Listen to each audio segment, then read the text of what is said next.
House and Senate Republicans are kind of in the middle of a panic right now, and it has to do with money, particularly the massive money gap, the growing money gap between them and the Democrat candidates on the Senate and the House side. So recently, the leader of House Republicans' biggest super PAC told donors he needed $35 million more to compete with Democrats in the fall. Senate GOP campaign chair Steve Daines used his primetime speaking slot at the RNC to lament that massive spending from Democrats was keeping him awake at night. And his House GOP counterpart warned that their party's challengers trailed Democratic incumbents by a collective $37 million at the end of June. And there's a lot of stuff in that paragraph that I love, but the best word is June, because they were trailing a bunch a couple of months ago. That's when Biden was the nominee. That's when Democrats weren't really excited about this. They weren't really enthused. Vibes were low at that point. And obviously, since Kamala Harris became the nominee and you got Harris out there and you got Walz out there, there's a new flood of enthusiasm. And that is not just in the form of being eager or something like that, or even registering to vote or volunteering. It's that they have raised an absolute ton of money. And we're gonna give you an idea of how significant that money is. It's actually kind of funny how much money it is. A storm is tearing up the digital media industry. Only our audience can save us in these difficult times. Help us reach our goal of 100,000 new members at tyt.com/team.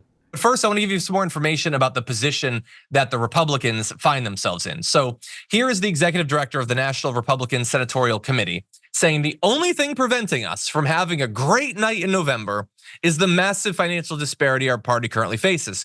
We're on a trajectory to win the majority, but unless something changes drastically in the next 6 weeks, we will lose winnable seats. And remember, the battle for the Senate is a pretty tight thing. Now, it's harder for the Democrats than the Republicans.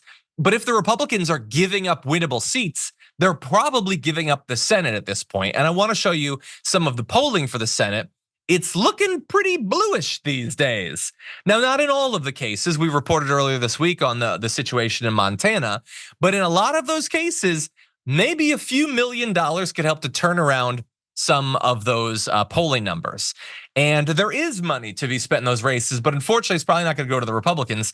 A lot of it is, though, going to the Democrats, because Kamala Harris has raised so much money that she is now handing $25 million of it to other campaigns. So since late July, way after that June quote I gave you, she's raised more than $540 million. And they're spending up a storm, obviously, on their campaign, but they have extra money. And so $10 million is going to the Senate Democrats running, 10 is going to the House Democrats. You also have for state races and governors and attorney generals races, they're giving money, and hopefully there will be more of this. Now, this isn't like the first time this has ever happened, but it shows both the extra strength they have in their fundraising, but also the priorities where they want to help out these other campaigns. On the other hand, do you recall what Laura Trump was saying when she was made the head of the RNC? All of the spending is going to Donald Trump. That could be going to these other races and could be helping them in their quest to take over the Senate and the House. No, it all goes to the God Emperor, whereas thankfully, in this case, Kamala Harris is helping these other races. What do you think, Sharon? I think it's brilliant that the money's rolling in. I think there are a lot of Republicans who have thankfully decided it's time to check their party affiliation and go with country first. And they'll get back to hopefully a restoration of their conservative values in their party, saying we got to come together. So I think it's wonderful, that particularly the fact that she's now giving Kamala Harris and the campaign money, some of these down ballots, because it's needed. I happen to know a representative here in Georgia, Shay Roberts, who is liberal and focused and about reproductive rights and is enthusiastic, fingers crossed, hopeful that she can, with the money she's raised, give it to other candidates who are blue and take over. This is scary because I'm in Georgia here. The House and the Senate, the Gold Dome here in Georgia, it would mean everything, okay? Catch them while they're sleeping. We'll see how nasty it gets because it's, not ever gonna over my dead body type of stuff down here under the Confederate monuments. But I think it's lovely. And it'd be great if on a national level, the Senate is gone. Mitch McConnell has already said toodles. It'd be great. That would be great.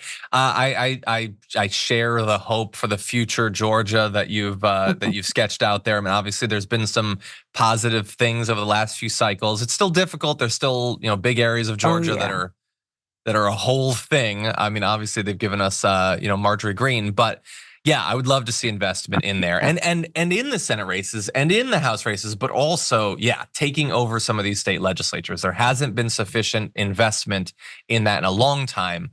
And that really matters for the lives of the vast majority of the people in America.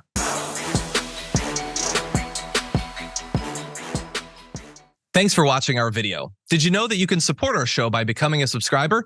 Just click the subscribe button and also ring the bell so that you get notifications when we're live or when we post new content.